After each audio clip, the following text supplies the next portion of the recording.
अऊज़ु बिल्लाहि मिनश्शैतानिर्रजीम बिस्मिल्लाहिर्रहमानिर्रहीम अल्लाहुम्मा सल्लि अला सय्यिदिना व मौलाना मुहम्मद व अला आलिहि व सहबिहि व बारिक वसल्लम।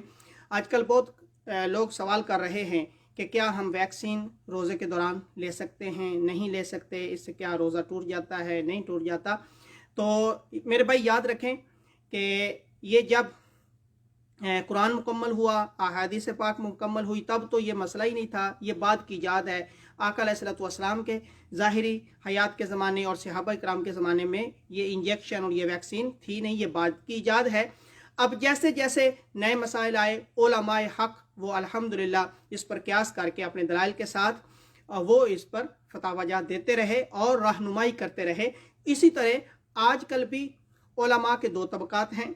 कुछ उलमा इसकी इजाज़त दे रहे हैं कि रोज़ा नहीं टूटेगा, आप वैक्सीन ले सकते हैं। कुछ उलमा वो हैं, वो बहुत मोहतात हैं, वो कहते हैं कि नहीं, ये रोज़ा टूट सकता है इससे। बहरहाल एहतियात का पहलू ये है कि सबसे पहले कोशिश करें कि आपकी जो अपॉइंटमेंट है या तो आप इफ्तार के बाद ले लें या फिर ईद उल फितर के बाद ले लें। अगर ऐसा मुमकिन नहीं है तो बिल्कुल आप वैक्सीन लें और रोज़े के दौरान भी आप वैक्सीन ले सकते हैं, आपका रोज़ा नहीं टूटेगा।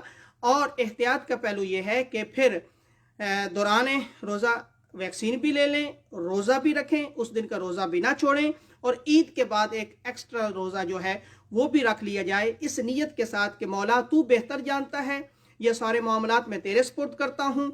अगर वो मेरे रोज़े में कमी रह गई है, कहीं कभी कजी रह गई है, तो उसकी जगह पे मैं यह कज़ा अदा कर रहा हूँ।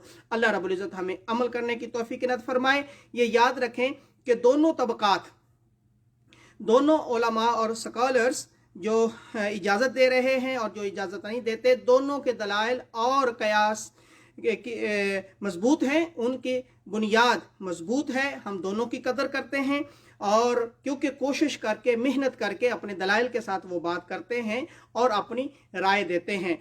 जो कहते हैं वैक्सीन ले लेनी चाहिए, रोज़ा नहीं टूटेगा, उनके पास भी माशाल्लाह अच्छी बुनियाद है, अपने क्यास और बुनियाद पर और दलाइल के साथ वो भी बात करते हैं। और जो कहते हैं कि नहीं लेनी चाहिए, उनके भी मजबूत दलाइल हैं। अल्लाह रब्बुल इज़्ज़त सारे उलमा को सलामत रखे, वो रहनुमाई करते रहते हैं, तो हमें एहतियात का पहलू ले लेना चाहिए।